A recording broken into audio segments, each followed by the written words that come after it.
Fala pessoal, tudo bem? Seja muito bem-vindo, seja muito bem-vinda a mais um Joycast. Estamos aqui com os nossos queridos pastores, amigos, pastor Wellington, pastor Diego. É uma alegria ter vocês aqui, meus amigos, para a gente continuar algumas reflexões importantes da palavra de Deus. E hoje uma reflexão não só importante, quanto extremamente difícil, e eu estou muito feliz aqui de fazer parte da mediação desse debate, dessa conversa, dessa troca de ideias, né? Eu estou falando isso porque a gente vai refletir com os nossos irmãos sobre por que Deus mandou matar pessoas no Antigo Testamento. Vocês sabem que parte dos temas que a gente traz aqui são dúvidas que nos chegam. Então eu já recebi, eles também, mensagens de pessoas que acompanham o Joycast e pedem, pastor, por que vocês não falam sobre tal tema? Por que vocês não falam sobre tal assunto? Então hoje é um assunto que emergiu de pessoas que propuseram temas e a gente vai conversar um pouco porque, acredito eu, é um tema muito importante e, vamos dizer assim, pessoas fora da igreja, pessoas que não são cristãos, elas geralmente atacam a fé cristã por conta de episódios que parecem comunicar esse Deus cruel que manda Israel matar gente inocente. Então, vamos lá, vamos conversar sobre isso. Estão preparados? Estamos, até mais que isso, queria também deixar registrado aqui, que como um mais novo pastor, eu vou deixar muito um pastor experiente tomar frente e conduzir essa conversa, então eu tô super tranquilo. Tá fácil, então. Deixa eu falar para vocês, qual seria a problemática? A gente sabe de uma forma geral, mas qual seria, nos detalhes, a problemática desse episódio, dessa conversa? E por que esse assunto é tão importante? E por qual razão ele veio à tona? Esse assunto ele tem diversas camadas, por assim dizer. Uma das camadas, e eu acredito que talvez a mais importante, ela tem a ver com o próprio título, por que Deus mandou matar no Antigo Testamento. Então a problemática se dá que as pessoas enxergam Deus como Deus tendo uma maneira de atuação no Antigo Testamento diferente da maneira que Deus atua no Novo Testamento. Uhum. E isso leva as pessoas postularem equivocadamente, mas de que o Deus bíblico, se ele for o mesmo, ele tem, de repente, diferentes personalidades, diferentes formas de agir, ou até alguns que chegam a postular que o Deus do Antigo Testamento é totalmente diferente do Deus do Novo Testamento. Então, por exemplo, essa seria uma das problemáticas. Um segundo ponto de vista seria o seguinte: as pessoas veem esses relatos de suposta violência divina no Antigo Testamento e elas vão dizer o seguinte: nós não temos como comprovar isso, e se isso não existiu, isso traria danos para a confiabilidade da Bíblia. Uhum. Ou seja, de que maneira a arqueologia comprova isso, mostra que de fato essas coisas aconteceram. Para eles, não acreditamos que deva ter acontecido.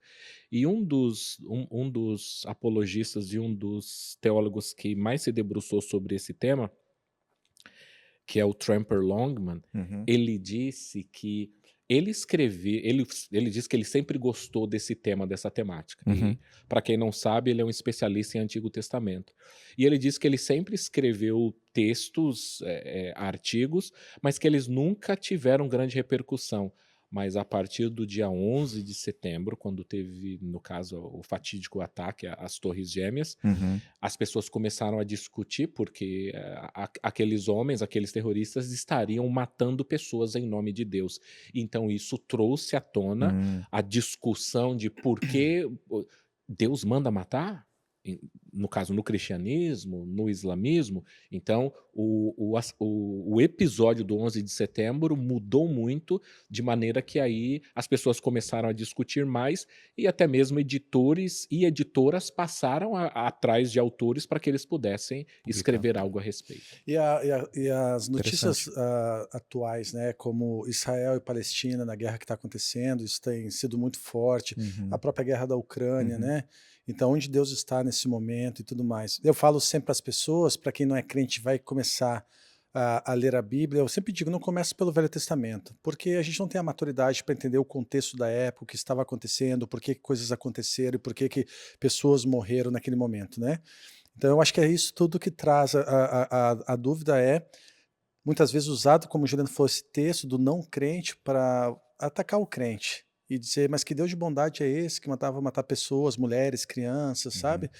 Será que esse Deus moralmente, ele existe uma diferença do velho para o novo? Enfim, acho que vem dessas temáticas, né? Certo, né? Agora, qual a resposta? Sim ou não? Se a resposta é sim,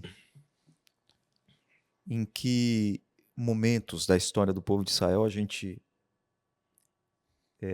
percebe Deus instruindo o seu povo a eliminar outros povos? Há alguma parte no Antigo Testamento que fala expressamente sobre isso, claramente sobre isso? Ou não? Ó, eu citaria, não sei nem se povo, mas eu citaria a partir do dilúvio, né? Dilúvio. O povo na época estava moralmente distorcido, eles estavam vivendo o seu ápice. Até a gente pregou numa das séries que nós estamos tendo aqui, Sim, de Noé. O povo estava extremamente corrompido, a imoralidade sexual estava em alta, a maldade no coração do ser humano estava extrema. E aí Deus desgosta daquilo, porque ele não conseguia ver bondade no coração do homem. E ele pede a Noé que construísse uma arca, isso levou de 75 a 120 anos, dependendo da linha, não a linha teológica, mas de alguns autores teológicos, então diz que foi um período bem longo. E aí houve, para quem já conhece a história, né, Gênesis 6 lá, houve a arca veio, houve o dilúvio, onde Deus acabou com tudo que havia lá. Então aí uma passagem, mas tem várias outras, de repente o pastor Wellington pode falar, como a travessia do Mar Vermelho, né, então, enfim. Mas... nós temos o episódio da travessia do Mar Vermelho. Agora, em termos de discussão, os textos que são mais usados são os textos da conquista da terra prometida. Porque nesse caso você tem uma nação invadindo um território que é habitado por outras nações e o que deixa a situação num contexto muito parecido com o que nós vemos hoje. No caso, uma nação atacando uma outra nação, guerra entre duas nações. Então, esses são os episódios mais marcantes que temos no Antigo Testamento. Agora, Juliano, se você me permite, claro, eu quero dizer o seguinte.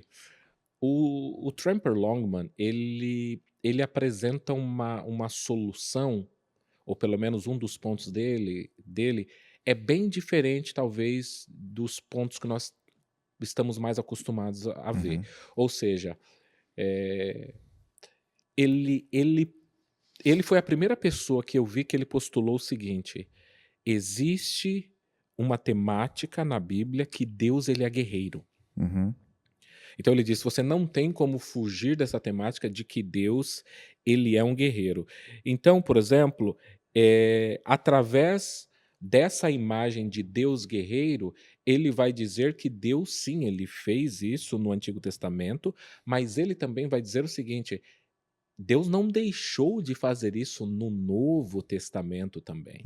Então, quando a gente pergunta, talvez nós tenhamos mais conhecimento dessas questões no Antigo Testamento. Mas aí ele vai dizer o seguinte, por exemplo, ele vai dizer, veja que a figura de Jesus expulsando os cambistas no templo, ela é ignorada quando você fala no sentido de violência. Tá, não houve morte, mas que tipo de violência nós estamos falando? A Bíblia fala, por exemplo, que Deus matou Herodes. Mas, por vezes, nós passamos pelo texto e não nos aprofundamos nessa questão. Tem ainda, por exemplo, um texto para aquelas igrejas que estão acostumadas a ler a passagem de 1 Coríntios, a partir do versículo 11, 23, a Bíblia fala assim, por isso há entre vós muitos fracos e doentes e muitos que dormem. Então, a interpretação aqui é que na igreja de Corinto, no Novo Testamento, existiam pessoas, o dormir aqui seria um eufemismo, uma alegoria para pessoas que morreram. Algumas pessoas teriam literalmente falecidas em razão de terem participado da ceia do Senhor indignamente. Então, Ananias e Safira. Ananias e Safira, e ainda nós temos a figura de Jesus quando ela é apresentada no livro de Apocalipse como guerreiro. Mas veja que geralmente as pessoas não conseguem fazer essa associação. Então veja que ele enxerga que existe uma linha do início ao fim da Bíblia que trata de Jesus como um guerreiro. Ele vai citar, por exemplo, Êxodo 15, do 2 ao 6. Eu vou ler até o versículo 3, que diz assim: o Senhor é a minha força e a minha canção, Ele é a minha salvação. Ele é o meu Deus e eu o louvarei. É o Deus do meu pai e eu o exaltarei. O Senhor é guerreiro, o seu nome é Senhor. E ele disse a partir disso, e é muito interessante porque ele disse no livro dele que só existem 3 livros da Bíblia que não contêm a temática de Jesus, de Deus como guerreiro. E agora, ultimamente, ele tem dado palestra dizendo que são apenas 2. Uhum. Ou seja, de toda a coleção de livros, ele diz, todos os livros, alguns mais, outros menos, mas eles apresentam Jesus como guerreiro. Até porque na Bíblia, Deus é retratado como rei. Jesus é o rei. E o rei naquela cultura era um guerreiro, né? Então, o que você está dizendo, já jogo pro Diego, o que você está dizendo é que esse argumento de que o Deus do Antigo Testamento é diferente do Deus do Novo Testamento é um argumento falho. É um argumento falho, um argumento fraco, ele não se sustenta, porque você tem manifestações do juízo de Deus no Antigo e você tem manifestações do juízo de Deus em Cristo no Novo Testamento. Então é o mesmíssimo Deus. O Deus do Novo Testamento não é superior, moralmente superior ao Deus do Antigo Testamento. Esse é um ponto que se comprovou aí com fatos, né? Com textos bíblicos do Novo Testamento. Exatamente. E isso minaria um dos argumentos que se as pessoas pensam o Deus do Antigo Testamento é moralmente inferior ao Deus do Novo Testamento, essa tese, no caso, cairia por terra nessa apresentação. Ou seja, o Deus é o mesmo, mas há um enfoque diferente. Mas o Deus ele não mudou a maneira de agir ou operar. Ele continua tendo esse traço dele como guerreiro. Mas será que aí não vem justamente pela questão de Jesus no Novo Testamento, como várias vezes ele falou, inclusive, que se der na face, ofereça sua face quando alguém te fizer mal ou te agredir? Estou tentando lembrar só... Tudo bem, pode alguma coisa desse gênero. Sim, é no E Sermão da aí Montanha, mostraria, então, essa bondade que Jesus trouxe ao mundo, diferentemente, ele sendo Deus, diferentemente desse Deus do Velho Testamento que vinha justamente para destruir, matava povos. Eu acho que aí que confundiu-se um pouco moralmente se o Deus do Velho Testamento era diferente do Novo, porque Jesus veio trazer o amor, a paz, embora ele veio trazer o arrependimento também, e todas as formas que vocês descreveram aqui. Então, acho que é nesse momento que confunde-se a moralidade de Deus do Antigo Testamento para o Novo Testamento, porque Jesus ele vinha de uma forma mais branda no sentido de desse amor que ele tinha, dessa coisa de passou uma vida aqui sem ser um homem de ataques, inclusive estava sendo crucificado e pedia para que Deus perdoasse os inimigos, né? De repente pode ser por aí, quem sabe? Posso dar minha pitada de participação? O Deus do Antigo Testamento ele também ordena ao seu povo amar os seus inimigos. Existem vários textos bíblicos que falam sobre isso. Os 10 mandamentos, por exemplo, como que são resumidos por Jesus? Amar a Deus e o próximo. Então, o Antigo Testamento tem várias orientações de Deus e mandamentos de Deus para que o povo dele ame os outros povos. Então, isso é um fato. Você vê as leis de Deus, elas trabalham muito essa questão da misericórdia, da compaixão para com o povo dele e para com outros povos, os imigrantes, né, os marginalizados.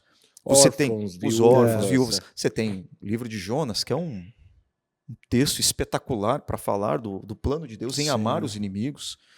Israel queria a destruição dos ninivitas e Deus se move em compaixão e misericórdia. Então acho que isso tem. Claro que em Jesus nós vemos o ápice da graça de Deus, mas já no Antigo Testamento continha isso.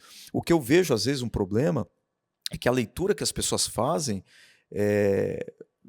do Deus do Antigo Testamento, de Deus agindo no Antigo Testamento, é só isso, de um Deus que mata pessoas.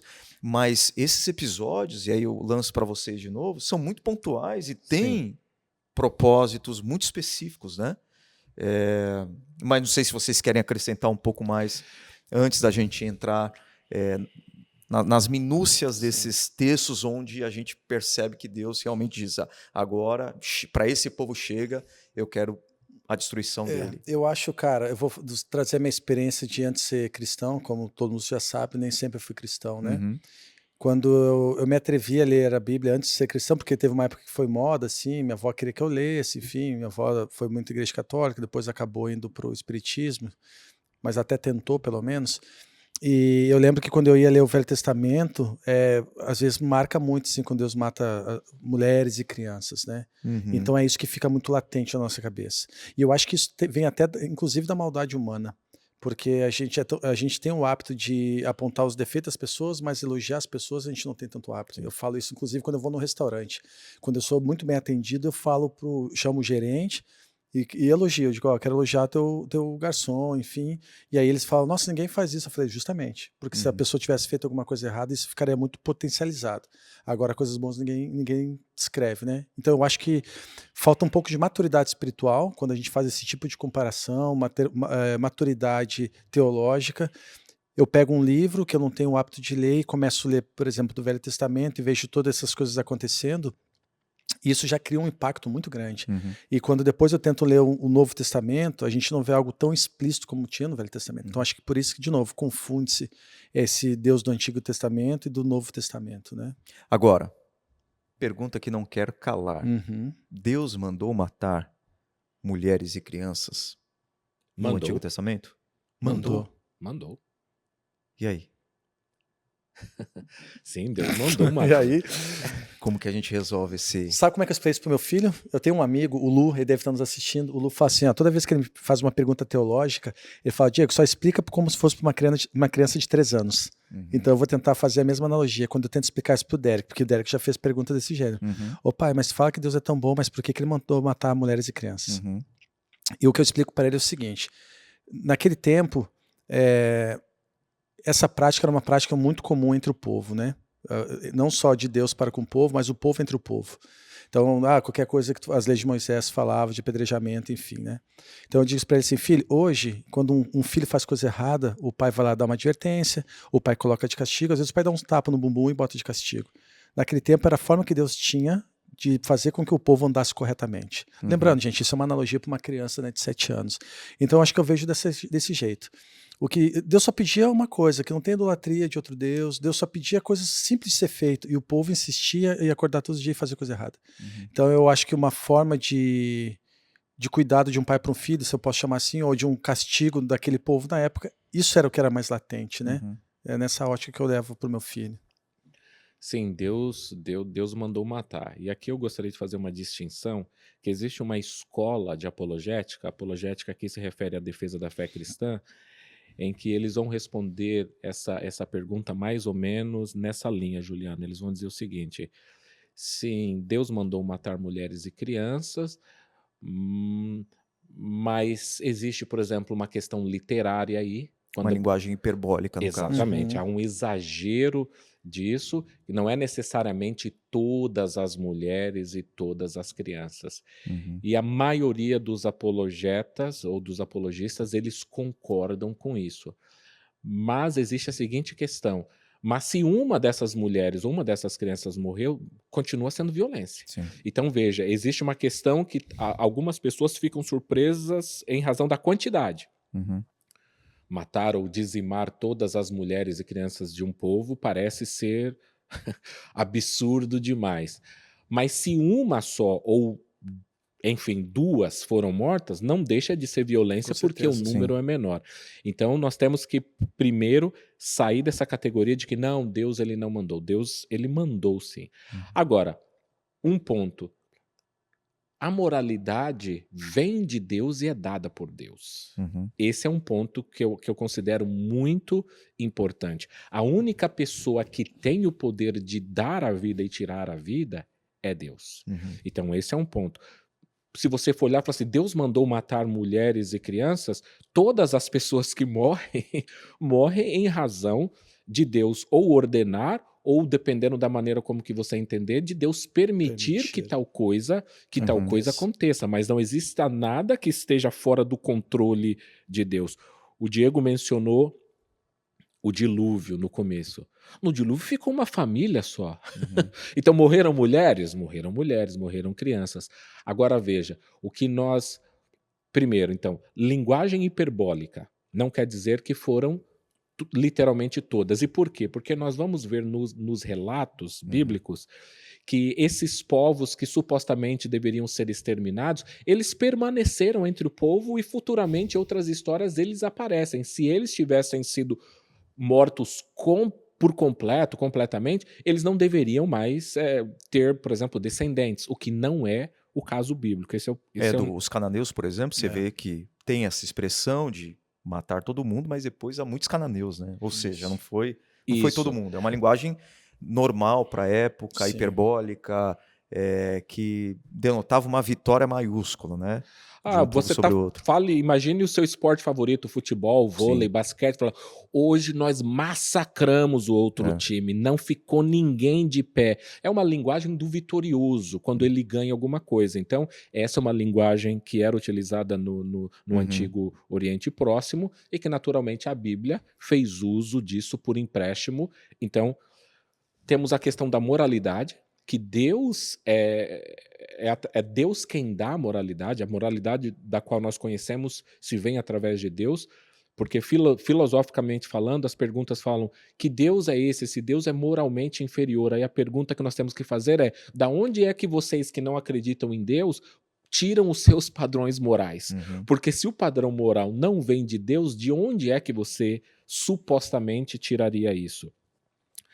Um outro ponto que nós podemos mencionar aqui é o seguinte: a Bíblia sempre deixa claro que Deus ele é grande em perdoar, ele não necessariamente educa uma pessoa sem antes dar tempo para que ela se arrependa. E, na verdade, a Bíblia fala que essa longanimidade de Deus, ela chega até o extremo, ou seja, Deus ele vai punir de maneira educacional essas pessoas quando já não há mais o que fazer. Isso nós estamos falando de anos, nós estamos falando de séculos em que Deus resolve visitar um povo ou uma nação em decorrência dos seus erros. São alguns dos pontos. E dando ainda a chance de arrependimento. Quando você vê a destruição de Jericó e de Ai, você tem ali pessoas se arrependendo. Um exemplo clássico é Raabe. Sim. Então, não é um genocídio étnico.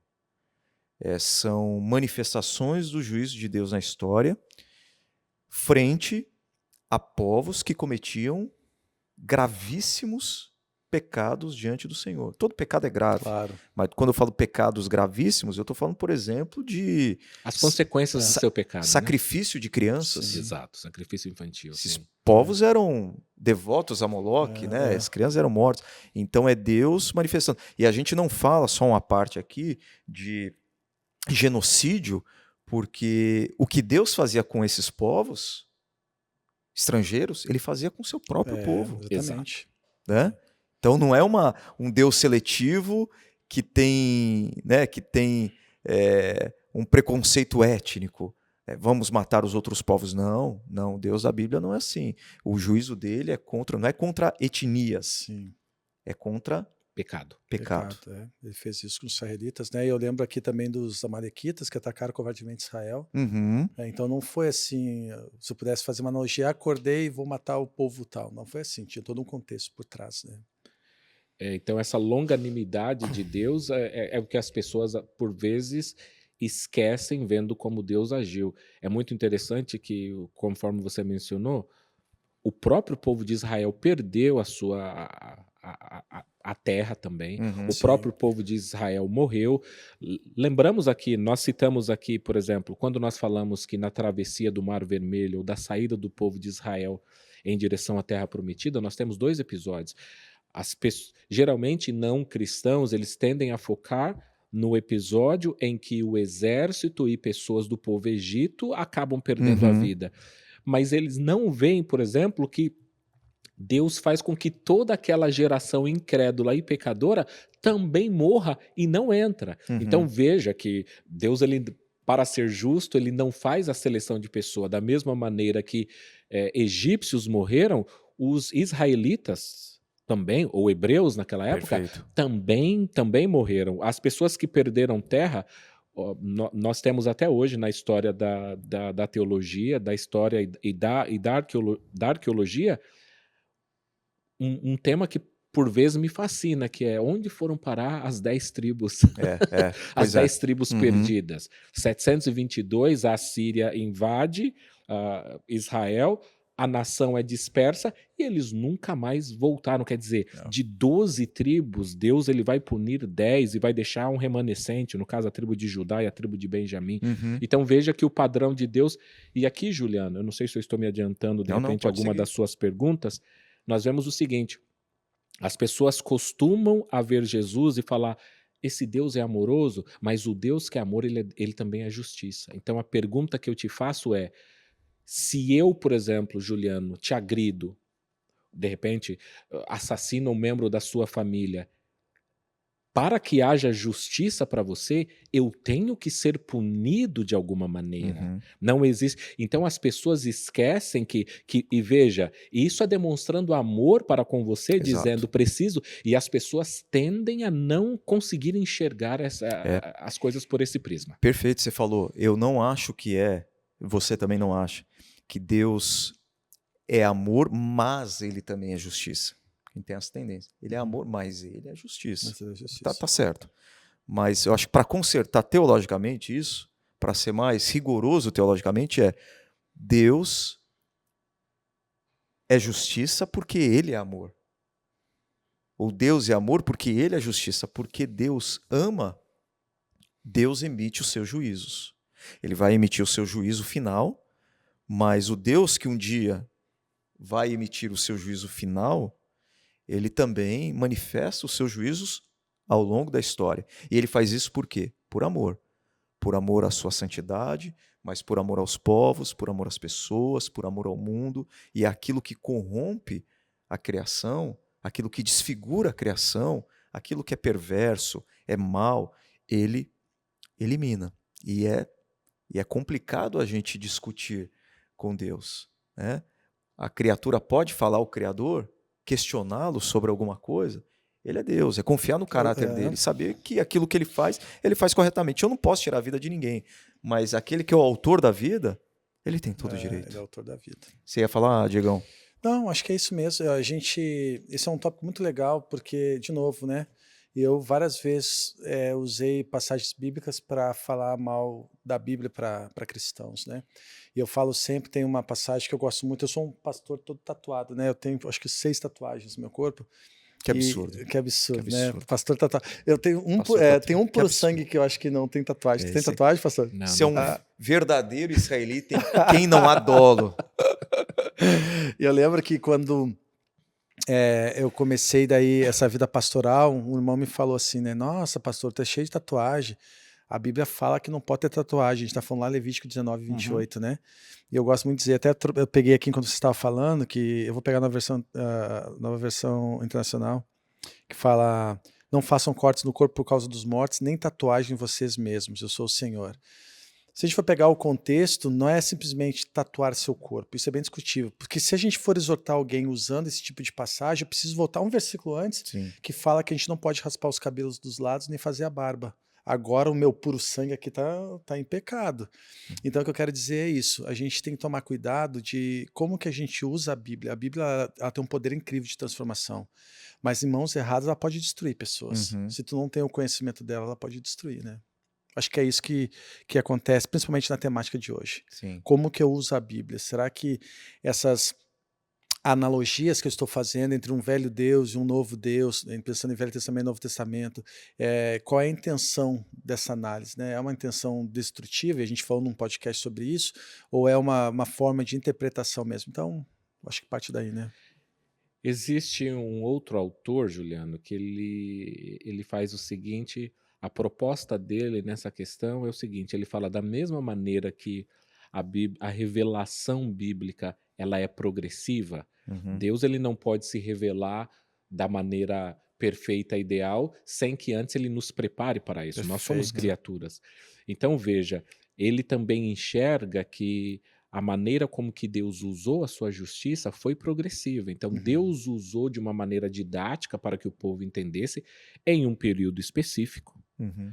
Era a monarquia, no qual Deus era, no caso, o rei, o líder da nação, e todo líder da nação ele era o responsável pelas guerras. Então, o Deus de Israel, ele era o responsável pelas guerras. E aqui eu acho muito interessante, porque por vezes as pessoas tendem a falar: ah, mas no caso os hebreus ou o povo de Deus matou em nome das pessoas. Eu acho fascinante que a tese, o argumento de Deus como guerreiro, ele vai dizer o seguinte: você pode observar que, principalmente no Antigo Testamento, há um padrão no sentido de que as batalhas bíblicas, o povo de Deus sempre precisava estar em menor número. Uhum. Então você pega lá Gideão, tem mais de 30 mil, ele fala, não, é muito, fica 10 mil, não, ele vai diminuindo. Você vê a história do gigante Golias com Davi, você vê sempre essa disparidade para Deus mostrar o seguinte: a vitória é dada por Deus. Então veja que Deus ele está usando pessoas, mas ele quer deixar claro, a vitória é minha, porque sou eu quem estou lutando por vocês. Sim. Isso é Perfeito. legal, tu fez uma analogia bacana que tu disseste que foi progressivo, né? Nós falamos num dos podcasts, o senhor, por coincidência, o senhor não estava presente, eu acho que estava comendo pizza naquele momento, né? A gente até falou isso ao vivo aqui, sobre nossos pais, né, Juliano? Uhum. A criação antiga de um bom pai era o pai que trabalhava o dia todo, que tinha casa própria e não deixava faltar comida nem nada. Hoje a versão de um bom pai é o cara que tem tempo de qualidade com a família. Eu acho que se saíssemos lá, quando o povo do Egito, o povo do Israel saísse do Egito e já tivesse uma versão de um pai como nós somos hoje, não haveria regeneração, não haveria, sabe, edificação. Então, eu acho que para mim faz muito sentido o que tu falou dessa progressividade, né? E uma coisa, vamos pensar. Se o povo de Israel não enfrentasse esses inimigos e os vencessem, o que aconteceria? Ele iria perecer, como de fato as 10 tribos pereceram exatamente por isso. Era, no caso, a sua autossobrevivência. Exato. Para que eles permanecessem obedientes, eles precisavam estar sem essa influência pecaminosa, sem essa influência que os levaria à destruição. E, de fato, levou muitos deles. Muitos deles. E existia, a gente tem que ver uma tensão para além, né? Uma batalha espiritual acontecendo. Toda a Bíblia, ela também fala sobre uma batalha espiritual. Quando Deus promete para Eva de que o descendente dela feriria a cabeça da serpente, você tem todo esse desenrolar. Com certeza. Né? Apocalipse 12 fala sobre isso, da mulher grávida no deserto e o dragão a perseguindo até que ela dá luz, e a gente entende que o filho da mulher grávida é Jesus, e essa mulher grávida é a igreja veterotestamentária com a missão de trazer Jesus. Né? Então existia todo um plot do inimigo da igreja tentando frustrar o nascimento de Jesus, eliminando a ascendência do Messias. Você vê em livros clássicos, por exemplo, o livro de Esther, né, quando o povo de Deus vai ser dizimado, sob a ordem de Amã, e ali o povo é preservado, tal. Então o povo de Deus ali não é simplesmente Deus sendo um Deus étnico, até porque Deus convidou Abraão para ser bênção para todas as famílias da terra. Com certeza. Deus nunca foi um Deus étnico, Deus de um povo só. Né? Se esse povo não avançasse e não vencesse seus inimigos, se ele fosse vencido, todo o plano a gente sabe que isso nunca aconteceria, mas o plano da redenção não. Então tem um projeto missionário também por detrás de tudo isso. E a gente vê na história não mais de morte, mas, por exemplo, tu estava falando aí, Juliana, eu lembrei de Davi, né? O que Davi passou até se tornar o rei Davi.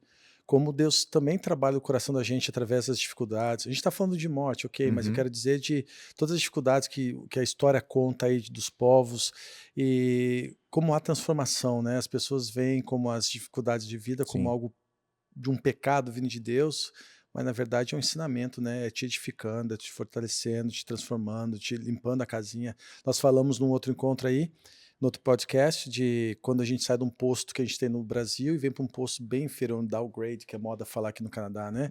E aí a gente fica pensando, nossa, estou passando tudo isso por quê? Mas existe um trabalho de Deus na história para a tua vida, como eu acredito também no povo de Israel. Houve um trabalhar de Deus durante essa evolução toda, né?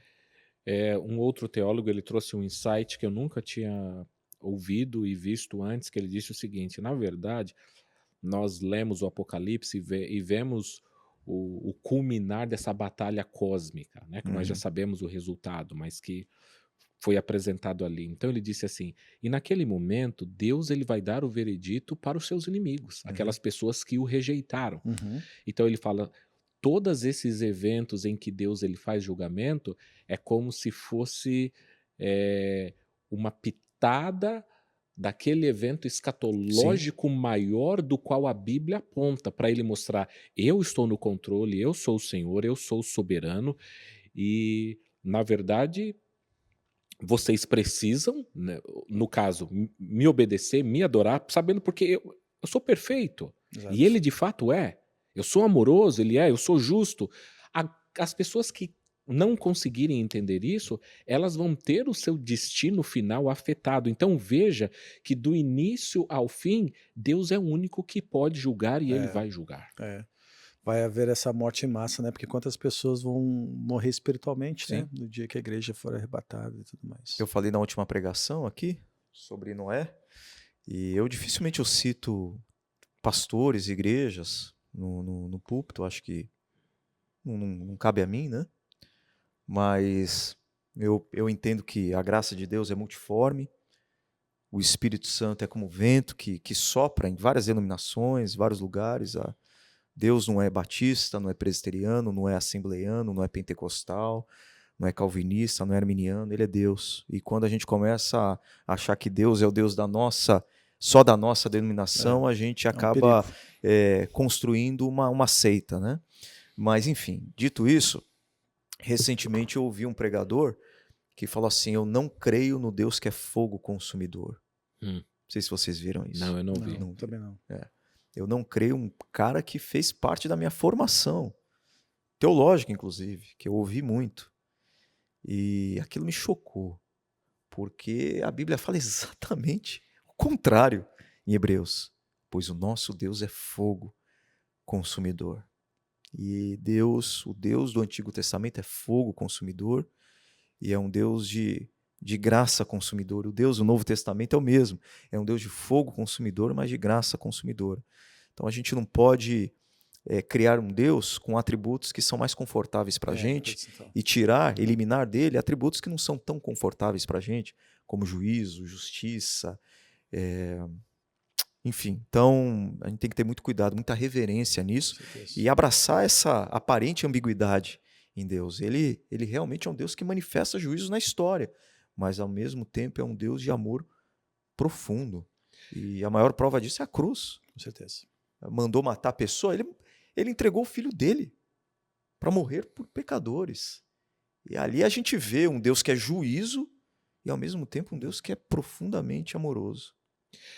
Nesse sentido, nós vemos então que é o mesmo Deus, mas ele, se assim eu posso colocar, ele muda de tática para dizer a luta agora, que não é contra a carne, não é contra o sangue, mas continua sendo uma batalha espiritual. Uhum. As armas são diferentes, as abordagens podem ser diferentes, mas a luta continua a mesma. E no final o resultado tem que ser o mesmo. Com certeza. No resultado haverá o grupo das pessoas que estão do lado de Deus e do grupo das pessoas que não estão do lado de Deus, como foi no Antigo Testamento. Uhum. Então, se nós olharmos, continua a mesma coisa, a luta continua a mesma, a batalha continua a mesma. Não dá para ficar em cima do muro? Não.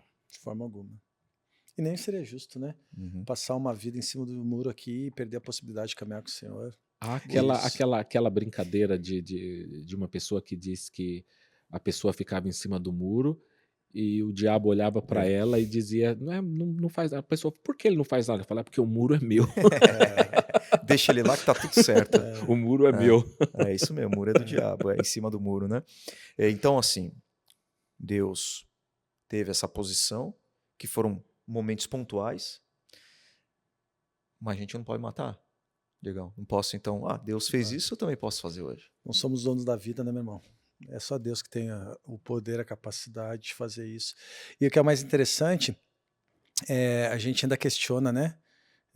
quando nasce um filho, como a gente se alegra com esse Deus, mas da mesma forma, quando Deus leva um filho nosso, a gente questiona quem é esse Deus maravilhoso, que a gente fala, se levou meu filho, um ingênuo, uma criança sem pecados, né, que a gente crê que as crianças não têm pecado, a gente crê não, né, as pessoas falam que as crianças não têm pecado.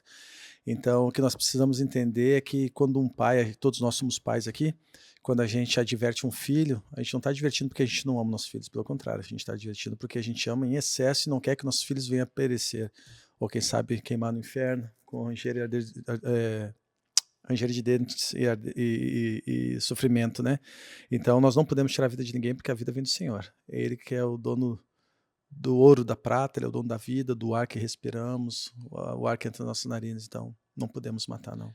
E eu diria que existe um aspecto que é profundamente ignorado, principalmente pela mídia, que é majoritariamente anticristã, é que os cristãos hoje eles estão morrendo aos milhares. Nós vemos aí relatos de massacres no Oriente Médio, nós vemos isso na África, na Nigéria, e que por vezes sequer esses massacres são citados ou mencionados, ou seja, hoje os cristãos eles continuam lutando, mas eles não estão fazendo uso de armas, no caso sentido física, mas armas espirituais, oração, jejum, pregação da palavra de Deus. Então você vê que o povo de Deus entendeu, no caso que o tirar a vida só cabe a Deus, e nós, o que cabe a nós é obedecer aquilo que ele nos revelou. Alguma palavra final para quem está acompanhando a gente sobre esse assunto? Alguma coisa que vocês querem deixar de mensagem? Como eu creio que as obras de Deus são boas, perfeitas e agradáveis, eu cheguei num momento da minha vida que eu não questiono mais. Posso até não entender e não aceitar, mas eu respeito o que Deus faz para nós, porque Ele vê coisas que a gente não vê e ouve coisas que a gente não ouve. Legal. Então, eu creio que se nós estamos passando por alguma dificuldade, tem um porquê nisso tudo. Agora, questionar se Deus do passado é um Deus diferente do Deus do presente, por que Ele matou mulheres e crianças, tem várias perguntas que a gente aceita pela fé, a gente tem várias perguntas que só sairemos desse mundo e possivelmente nem saberemos a resposta, aconteceu com Jó. Então acho que cabe a nós reconhecer esse verdadeiro Deus e quão poderoso, quão amoroso Ele é. E aí, quando a gente consegue chegar a esse ponto, a gente tem uma entrega que, indiferentemente do que Deus faz nas nossas vidas, seja coisas boas, como nascer um filho, seja as coisas ruins, como perder um filho, a gente sabe que tudo está no controle de Deus. Tem um louvor que fala, né? Se Deus fizer, Ele é Deus, não fizer, Ele continua sendo Deus.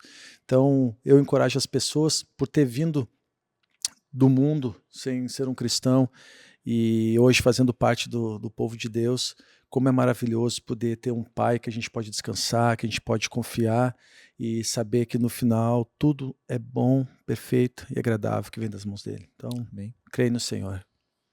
E você, meu amigo? Eu acho a ponderação muito boa, e se eu puder acrescentar, então, indo para um outro lado, eu diria o seguinte: existem sim algumas respostas das quais nós não vamos saber, mas existem muitas respostas que são apresentadas, existem muitas perguntas que são apresentadas como se elas não tivessem respostas, e na verdade elas têm muitas boas respostas, das quais nós não estudamos, nós não meditamos e nós não fomos atrás. Então a fé cristã, ela não é uma fé cega, ela é uma fé que usa o nosso intelecto que foi dado por Deus, usa a ciência, usa a história, e como esse assunto, por exemplo, ele é um assunto extremamente vasto e profundo. Nós simplesmente tocamos aqui, fizemos uma espécie de introdução ao tema, mas as pessoas interessadas podem nos procurar, podem pedir literatura, ou até mesmo para que a gente volte e tente, de repente, tratar uma passagem específica ou alguma coisa, mas para mostrar que existe sim muitas respostas bíblicas cristãs profundas e corretas de diversos temas, e é para isso que nós estamos gravando esses vídeos. Às vezes a pessoa não quer, resposta tem, porque a pessoa não quer aceitar a resposta que a Bíblia oferece, porque nem sempre as respostas para as nossas perguntas nos apetecem, né? Amacia o nosso coração. Amacia o nosso coração. Mas, olha, assunto denso, tratado de maneira muito leve, muito profunda. Vocês estão de parabéns pelo desafio de um tema tão espinhoso.